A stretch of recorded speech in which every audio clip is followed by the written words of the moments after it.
Hello students, we are discussing models. In my last video, I have discussed may, might, can, could, etc. Now I am going to discuss must. Must is used for force or necessity. I must go to the supermarket today. Means it is my necessity that I must go to the supermarket today. For possibility also we use must, and for that example is you must be tired. Means it is the possibility that the person is tired. So for that possibility, assuming something, we use must. Advice. Suppose we want to give advice or any recommendation, we should use must. You must see the new film with Brad Pitt. This is our advice as well as recommendation also. Now, must not or may not. Prohibition and must is, suppose we want to prohibit, means stop someone for doing something, we can use must not or may not. Must not is little stronger. Okay, we are saying when we are using must not, it is stronger. Strict prohibition. So you must not work on dad's computer, or you may not work on dad's computer. Means must is showing more strictness than may. Now we come to need. For need, it is used something that is not necessary. I need not go to the supermarket. Means it is not necessary for me to go to the supermarket, and we are going to the restaurant tonight. It means need not is showing less necessity, a few necessity. Next model is ought to. Ought to is similar to should, but it sounds a little less subjective. It is used for advice. You ought to drive carefully in bad weather. Actually, ought to is our moral duties, moral obligations. For example, when we are saying you ought to drive carefully in bad weather, it is our moral responsibility to do this thing. Obligation. You ought to switch off the light when you leave the room. Of course, it is our moral responsibility that when we are leaving the room, we must switch off the light, and because it is moral obligation, we are using ought to. Next is shall. Shall used instead of will in the first person. When shall is being used as modal, it will be used in second and third person. In first person, in general sentences, in future tense, we use shall.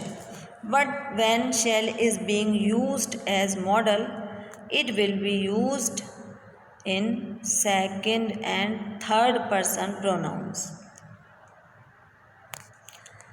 Should. Should is used for advice. For example, you should drive carefully in bad weather. It is advice. Obligation. You should switch off the light when you leave the room. It is very simple thing when we are saying, but when we are using ought to, it is our moral duty. It shows. Will. Will is used for wish, for request, for demand, for order, but it is less polite than would. Will you please shut the door? I'm not too much polite. Prediction, assumption. Suppose I'm predicting something or assuming something. I think it will rain on Friday. It is prediction or my assumption. I'm imagining that it will rain on Friday. For promise also we use will. I will stop smoking. Means it is my promise that I'll stop smoking. Spontaneous decision. Can somebody drive me to the station? Will means at the spot when some other person need to take the decision I'm asking for, that time we use will. Can somebody drive me to the station? I will.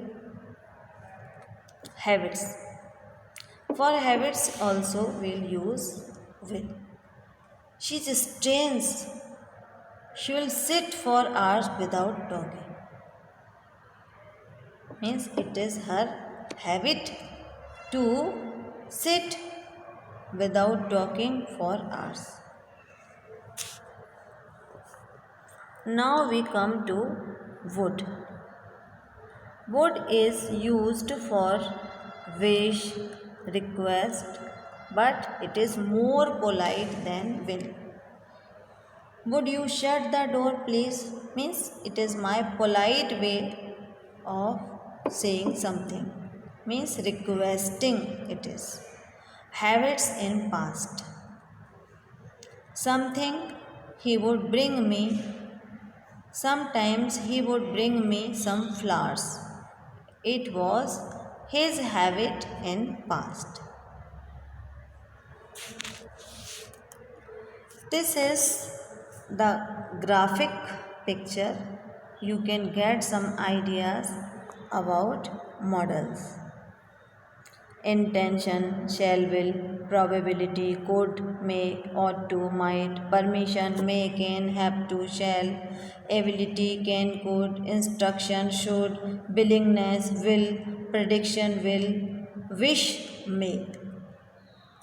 Future time, will, shall, advise, should, ought to, request or offer, could, might, may, can, should, assumption, must, natural propensity, will, promise, threat, will, shall, possibility, can, may, suggestion, shall, could. Now, when I have told you all these models, there are some points you must remember. First of all, modal verbs have only one form, they have no ing or ed forms. Next, modals don't add s or es to the third person singular form. Although we have discussed these rules earlier, but you have to remember these points. Next point is modal verbs are followed by infinitive of another word without to, first form of verb. And next, questions are formed without do or does in the present or did in the past. Negative sentences are formed with not. Thank you. Models are over.